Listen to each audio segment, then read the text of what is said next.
Alors, bonjour et bienvenue dans cette interview. J'ai l'honneur d'interviewer aujourd'hui une personne très intéressante, mais je vais vous en parler dans quelques secondes. Je vais déjà prendre le temps de me présenter. Donc, je suis Audrey Evenga. Je suis coach, mentor et directrice de la Bourgeon Business School.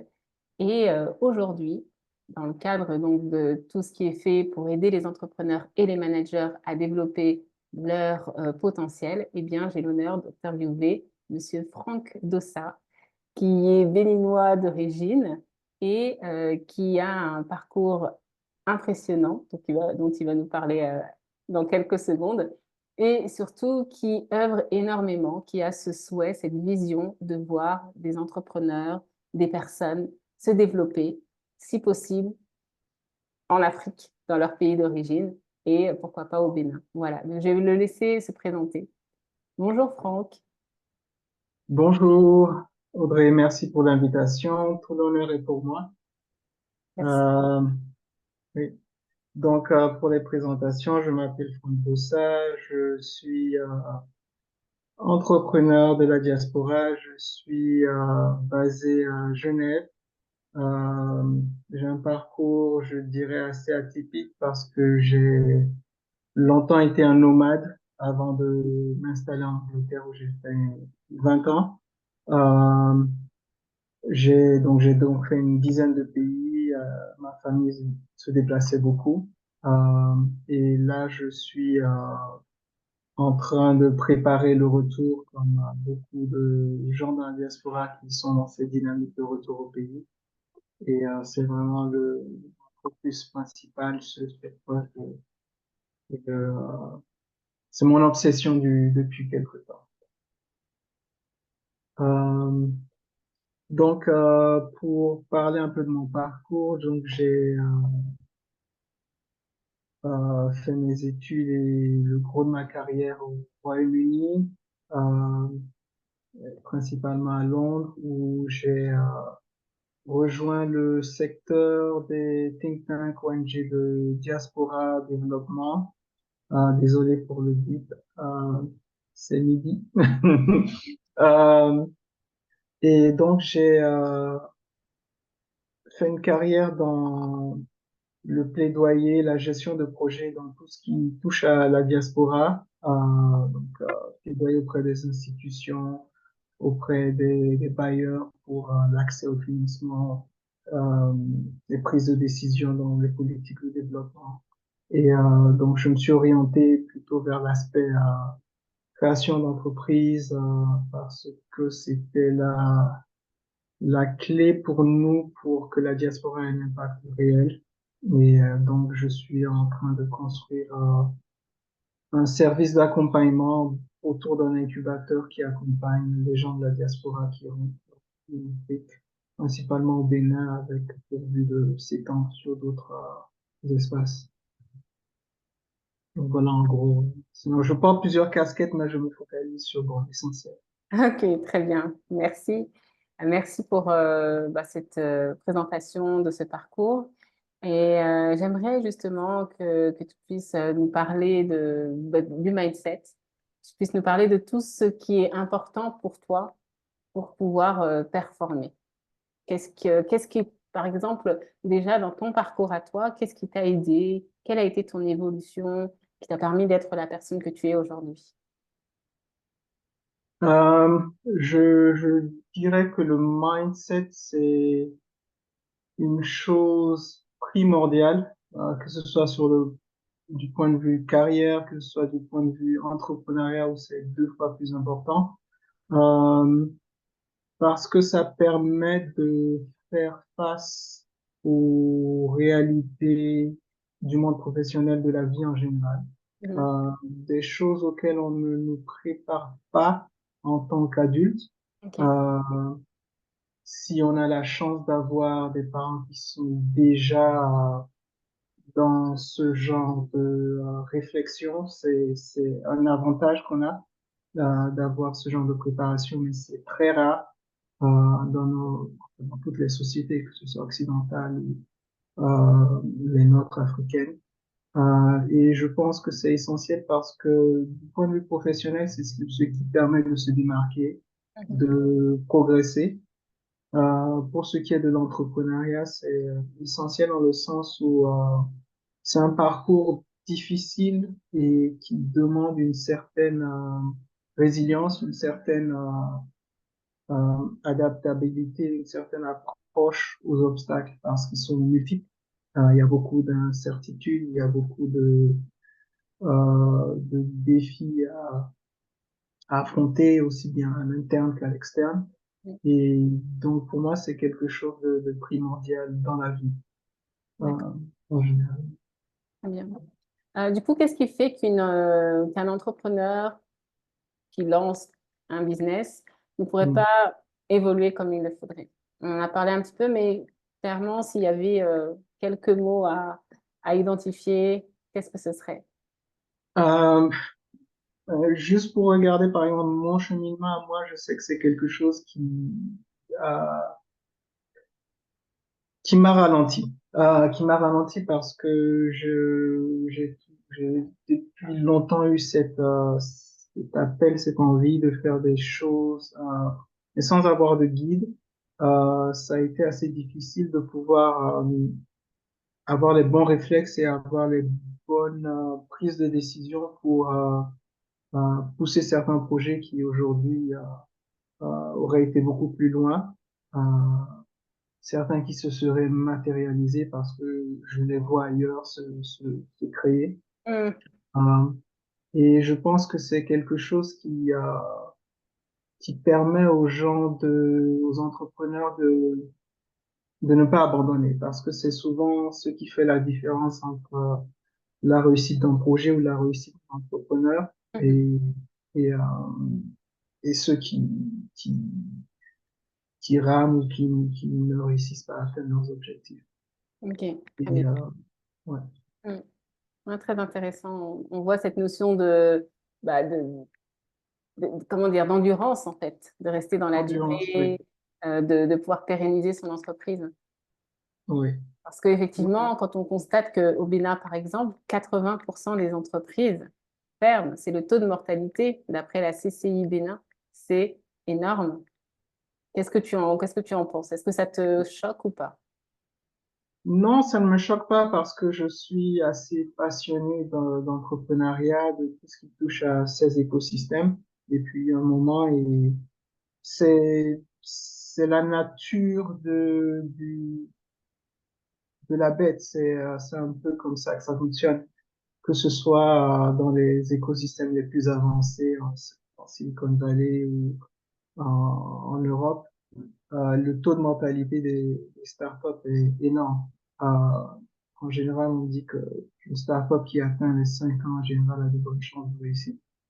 Et c'est souvent le cas. Euh, je pense que entreprendre est quelque chose de compliqué dans le sens où euh, on est à la merci des éléments, on n'a pas cette sécurité du salariat et c'est quelque chose de compliqué quand il faut convaincre clientèle, quand il faut avoir un produit qui est adapté à cette clientèle qui n'est pas forcément l'idée de départ. Mhm. Souvent, on dit que c'est le marché qui dicte euh, la trajectoire ou la destinée d'un produit. Un simple exemple, Google, quand ils étaient en pleine expansion, il y a un moment où les gens ont commencé à utiliser Google comme un verbe. Je vais Google quelque chose.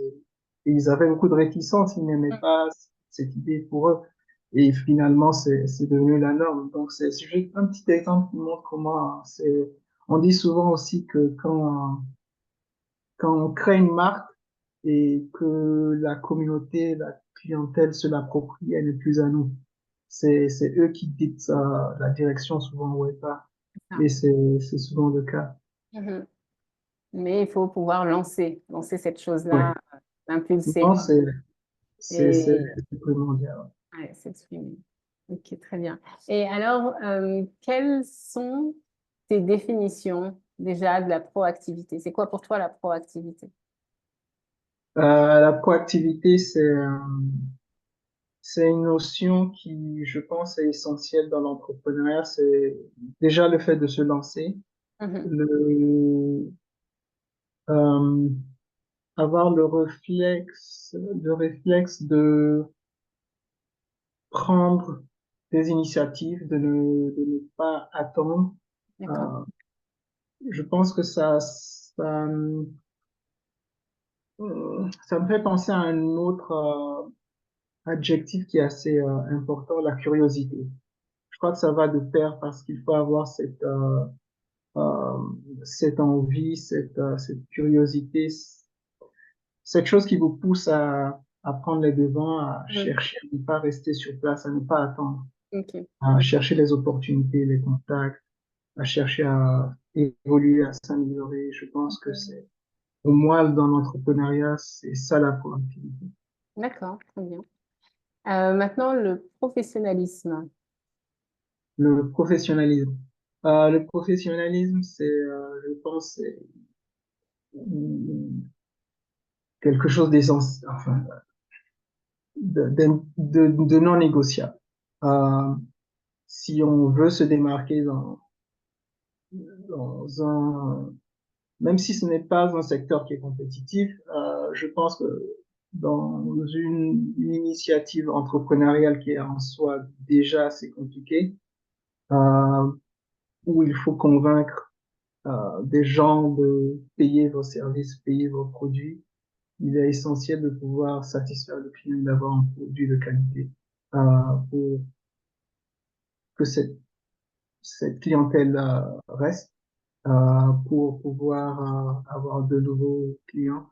Et Mhm. pour moi, c'est essentiel d'avoir cet esprit d'excellence pour pouvoir réussir ce qu'on ambitionne. Et pour moi,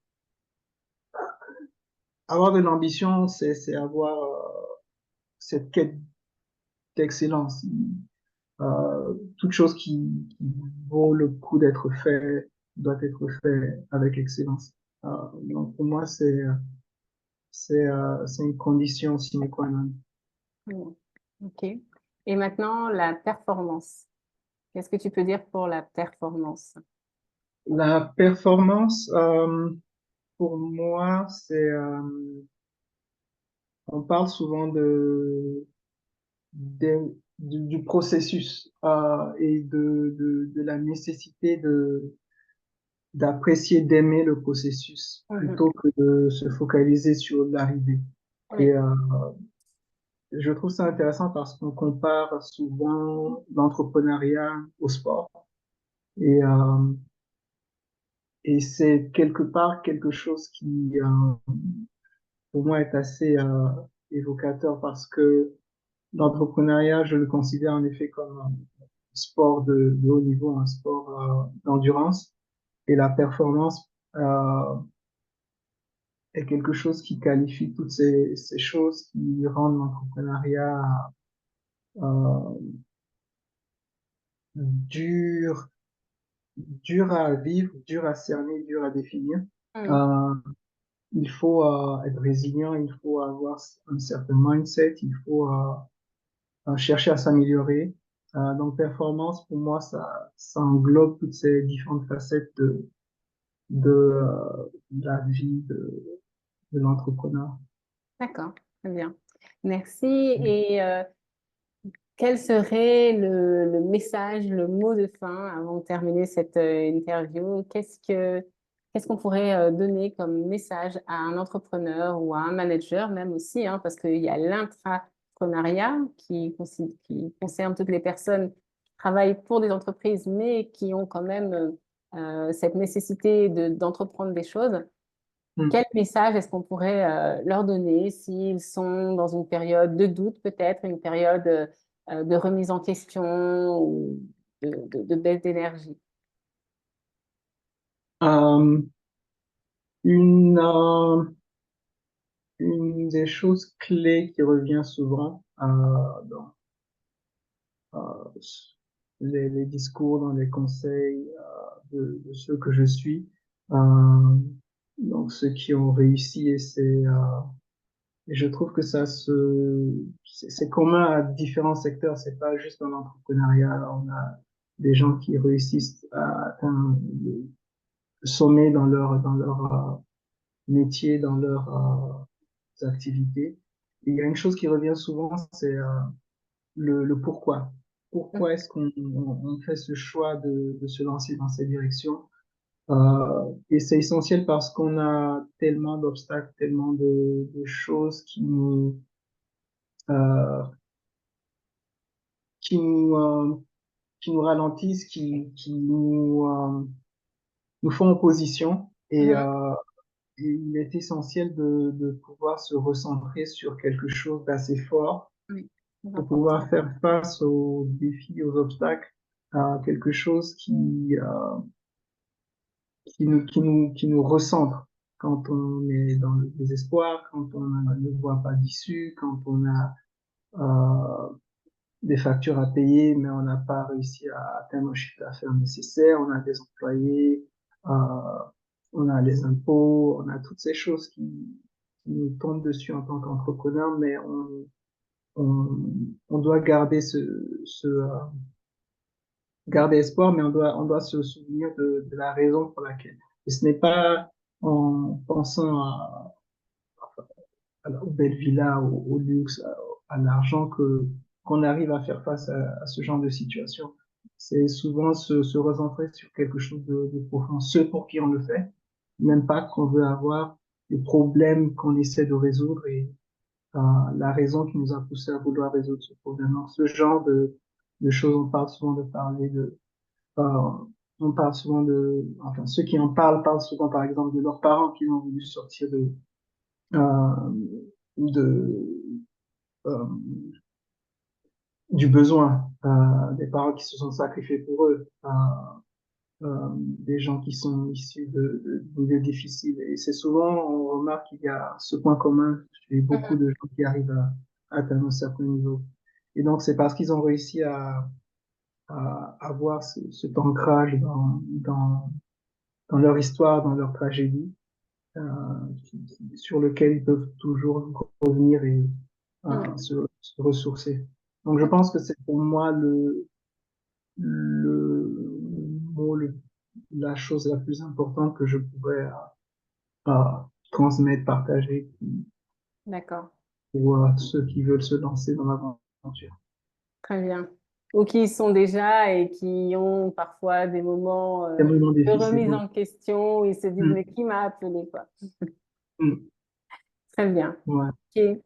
Merci beaucoup pour ce partage. Je suis sûre Merci à toi. qu'il ira dans les bonnes oreilles et très bonne suite, très bonne continuation. Je te souhaite Merci. vraiment de pouvoir faire aboutir tous les projets que tu as en tant qu'entrepreneur et à très bientôt. À très bientôt. Bye bye. Ciao.